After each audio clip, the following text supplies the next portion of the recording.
ఇంతకుముందు ఇంతకుముందుకు మీరు మాట్లాడుతూ నెగిటివిటీ గురించి కామెంట్ చేశారు. సో ఫ్యామిలీ స్టార్ విషయంలో బాగా నెగిటివిటీ ట్రోలింగ్ జరిగింది. సో దాని తాలూకు మీలో డిస్కషన్ ఏంటి? కేసు కూడా ఫైల్ చేశారు, దాని రిజల్ట్ ఏంటి? కేసు అనురాగ్ గారు ఫైల్ చేసింది. Anurag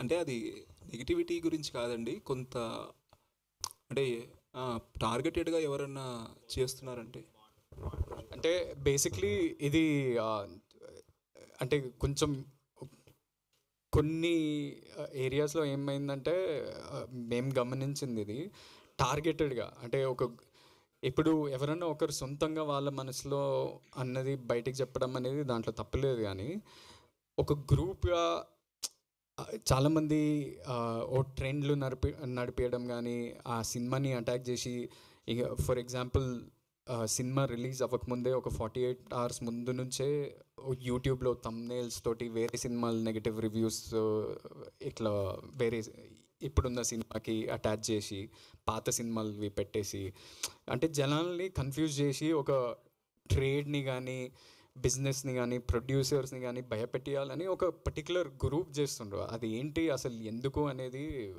only cyber cell and all these guys can help us. This is not about cinema చూసి మీరు నెగిటివ్గా మాట్లాడద్దు అనేది కాదు. అది మనకి that we have complete freedom of right to speak about a particular film. కానీ ఈ టార్గెటెడ్ అటాక్స్ ఎందుకు జరుగుతున్నాయి? మన ఇండస్ట్రీని చాలా టాక్సిక్ వేలో తీసుకెళ్తున్నాయి. This is not good for competition అనేది ఒకటి. కానీ ఇవన్నీ పక్కన పెట్టేస్తే మా అన్న సినిమాలు ఇప్పుడు మొన్న అనౌన్స్ చేశారు కదా, 3 సినిమాలు చాలా పాజిటివ్గా అనౌన్స్ చేశారు. మంచి సినిమాలు రాబోతున్నాయి and all fans can be really happy about the upcoming films and what is going to happen with those films.